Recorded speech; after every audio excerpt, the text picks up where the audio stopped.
Hello everyone, here's my review of the Season 5 Loud House episode called Schooled, which changed everything. While this episode did not meet my expectations exactly, it still managed to execute the story in a very well way, which I will explain right now in a few seconds. I was originally going to view the episode a few times, but I just decided that one time was enough because of how long it was. Anyways, here is my review. Now, first of all, let's talk about the plot. The plot doesn't make that much sense in some parts. For example, Lincoln talking about wanting to transfer classes to the principal, and then he gets sent to Canada. Why would they do that? It makes no sense. Not to mention it's one of the main focuses of the episode, since the title card has Canada's national anthem as the song of the title card. Why did they not consider sending him to a different class? Why would he go to a school in a different country for particularly no reason? Also, the major change I have wanted to see from Lincoln's character doesn't happen, but to be honest, I'm okay with it, because he at least does have a character with his man with a plan attitude. To be honest, this entire episode, it just felt like one big joke, and I don't like that it's a joke. I wanted this episode to be emotional, and beside from a few scenes, most of the scenes are jokes, such as Lincoln's attempt to get banned from Canada school failing when he melted the hockey rink and turned it into a swimming pool, basically. And Principal Marshall said, "Oh, I've been wanting to do that. I'm not a fan of this hockey thing, because every time that happens, my brother comes over and gives me a giant post-game wedgie." And while it may seem like there was no hope and Lincoln was going to stay at the school, which would have been really interesting to see, but that didn't happen. He asked for no maple syrup on his pancakes, and he got banned from Canada. Look, I know this is a comedy show, but the show doesn't usually do this for situations like this. Like, in terms of comedy, the show only uses comedy for jokes that are usually put aside and don't, matter on the plot. Seeing Lincoln's friend group basically being torn apart and falling apart was understandable. For example, their scorpion formation didn't work because Lincoln wasn't there. They weren't able to trade at lunch, and they weren't even able to sit right, despite how they were able to on the first day. I don't know, I guess Lincoln getting told that he was going to Canada emotionally hit them so hard that they just became dumber, I guess. Mr. Volhoffner while he was not that funny, he did have somewhat of a character to him. So, for example, they gave a backstory where they explained that he worked in the military and he survived in an active volcano for 2 months with nothing but a rock and lizards to eat. So anyways, one of my fears for this episode, well, it wasn't really a fear, but one of the things I did not want to see was a one-dimensional protagonist that was just mean for the sake of being mean. But no, they actually gave him personality. For example, he worked in the military, and that about does enough for me. So he's a well-written antagonist, and he did a good job advancing the plots. Now let's talk about Laurie's subplot, if you could even call it that, because it wasn't really that much of a plot. I mean, it did have the aspects of a plot, but it's kind of like the rising action just wasn't there. It just wasn't there. Okay, maybe it was, but for me, I didn't really see it that much. And if it was there, it was really weak. Anyways, for Lori's subplot, it was filled with too many jokes.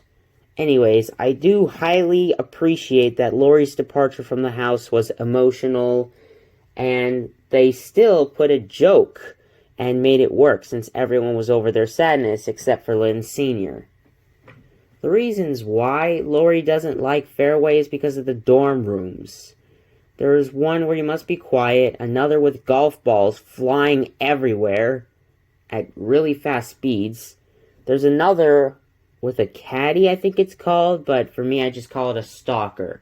I mean, she literally said, "I'm going to watch your every move." And then there's a room with sand, like a bunch of sand. Okay, the first three I could sort of understand, but why would there be a sand room in a golfing university? That makes no sense. I mean, when you golf, you usually don't do it on sand. You usually do it on grass or on concrete. I don't know, anything except sand. After this realization that she doesn't like any of her dorm rooms, Lori goes back home and starts crying with the mascara eyes, saying, "I'm not ready to leave." And at that moment, I was thinking, are you serious? I mean, they built this up for 2 years just to have it canceled? But nope, they wouldn't tease us like that. When Lincoln explained to all his friends that there's nothing he can do and he has to stay at Canada, Lori overhears him and she gets shocked by it. And after hearing the situation her little brother's being put through, she decides to accept and go to college. So I liked how those two plots were tied in together like that, but I just wish Lincoln going to a different country made more sense. I mean, maybe if it was a field trip and the Canadian school staff were corrupt and they tried to kidnap Lincoln for some odd reason, maybe that would make more sense. Sure, it would be ridiculous, but it would make sense. And I do have to admit, seeing Lori break down and cry while video chatting Lenny kind of made me feel sad. In fact, that's what Lori's subplot should have been about. Missing her family and missing all her sisters being around and just feeling lonely. Not being quiet and there being golf balls and water and sand and all this other stuff. I mean, it just doesn't make sense. So like I said, Lori's subplot was pretty much the weakest part of the episode, and it should have been about her missing the family. Okay? Okay. Anyways, Lily's subplot was the best subplot out of the two, because it was an actual plot. And it turned out that Lily didn't want to go to preschool, and she wanted to stay home, because she doesn't want to leave home every day, and she wants to stay home. That's why she pretended to not be potty trained, even though she was in the first place. And that's very understandable. However, Lenny walks on the wrong bus, which I have to admit I didn't see that coming, and I guess it was kind of funny. She goes to the preschool, she's accepted in it, somehow. It's part of the joke, I might as well accept it. And then she tells Lily about all the fun things, such as a trampoline. Lily gets shocked and surprised, and then she runs down the stairs saying, "I want to go to school." And something else that surprised me was when Lily spoke actual sentences. How could she speak sentences if she hasn't learned any English in school? Maybe it could have been from her parents, but I kind of doubt it.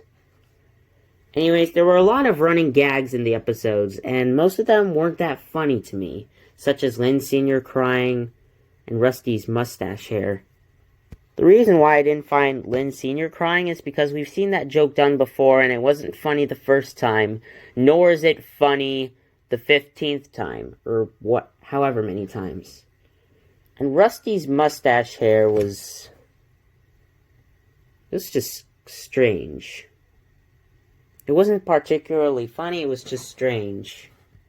Something I forgot to include in my script is Chandler's inclusion into the story, and he was just your usual bully, but he wasn't a bully before in the waiting game when he first appeared.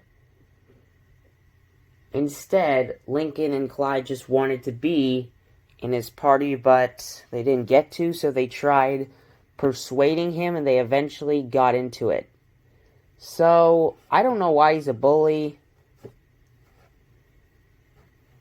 I don't really see him as a bully, because he never was a bully in the first place. I know in Jeers for Fears, he did sort of become like one, and in Wheel and Deal is when he actually became one. Anyways, he was just your usual bully, and that's pretty much it. I mean, I don't mind a zero-dimensional antagonist. Also, in the review, I'm sorry if I said protagonist at any parts. I should have said antagonists. So I apologize for that. But, anyways, I don't mind zero-dimensional bullies. But, honestly, Chandler wasn't really needed.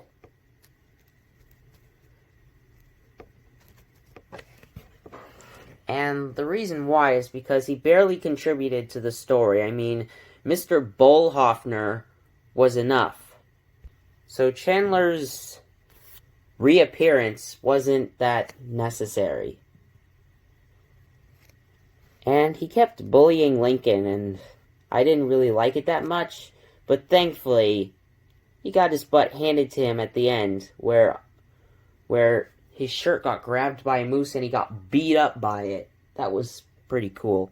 Of course, we didn't see Chandler actually getting beat up, because then we would have to change this rating into TVY7FV, which is fantasy violence, but it's actually realistic violence, so it should be TV14V. But that wouldn't make sense, so they didn't show it. Anyways, one thing that did shock me is when Lincoln wanted to get out of Mr. Bollhoffner's class, so he decided to make Hank bite him, and I was expecting to see blood, and I was thinking, oh, okay, there's no blood, it's just his tooth is stuck in the finger, that's all comedic and all, but then when he pulls it out, blood squirts out his finger, and that kind of shocked me, because I mean, sure, the show has had, like, Clyde's bloody nose and other shenanigans, but usually it never shows bleeding in a graphic way like that. I mean, a nosebleed, that's not graphic. That happens to nearly everyone. Even though it's kind of gross, and they don't do it that much anymore. In fact, they don't do it at all, and I'm glad. Anyways, let's talk about the two songs. The Welcome to Canada song and the We Got This song. I liked both of them. The Welcome to Canada song, I did like the rhythm and how catchy it was, because it was unlike other songs that I've heard. And it showed all the parts about Canada that were different from the United States, and it was pretty interesting. Was it unnecessary? Yes. Did I like it? Yes.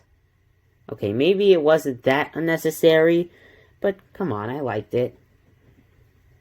And the We Got This song, it gave me memories of beginning school, and it did so very well. And finally, I'm going to talk about the execution. I like the beginning part when Lincoln was getting dressed, and because it gave me Season 1 flashbacks, and it gave me the impression that the man with a plan is back. And the contrast between Miss Salters, I'm sorry if I got that name wrong, I forgot what her name was, I think it's Miss Salters, And Mr. Bullhoffner's class was very well executed and clearly showed the stakes of not being in Miss Salter's class. Anyways, all the running gags were pretty interesting. Even Zach pretending to have an alien on his stomach and he uses his belly to make it talk. That was kind of strange, but one running gag I didn't like was Lynn being on hall monitor duty, because I felt like it overstayed its welcome, unlike the other running gags, so it became kind of annoying. And the rest of the episode, in terms of execution, was well done, because it switched from one story to another, and I like whenever there are multiple plots going along, and it does that. So I'm glad about that.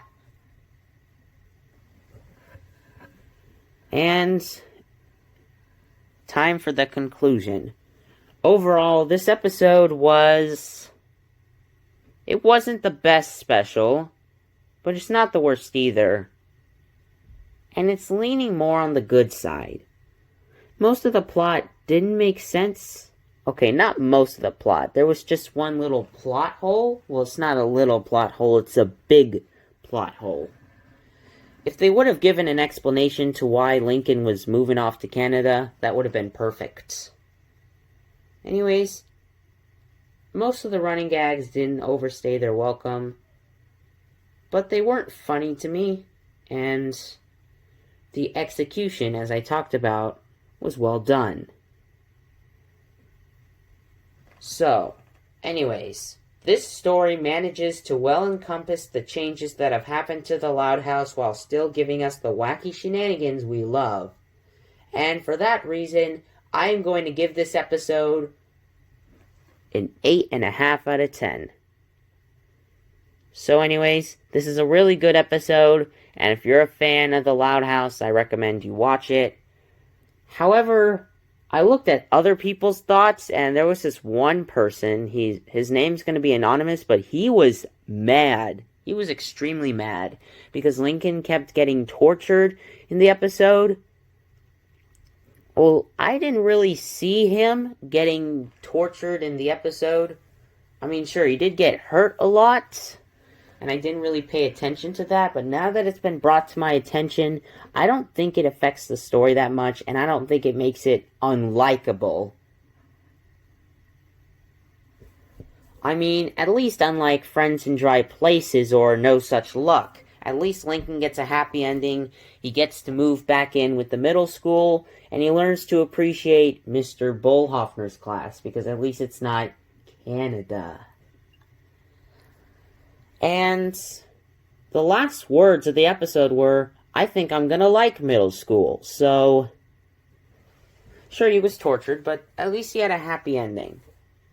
So, for all those reasons, I decided to give the episode an 8.5 out of 10. Thank you for watching.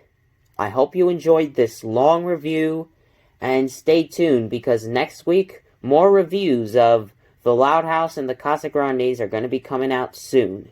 So, goodbye. Anyways, if you're sticking around, today's September 11th. Well, I'm pretty sure the day you're watching it is September 12th. But if you're watching this and it's still September 11th, just go ahead and have a moment of silence for that tragic event.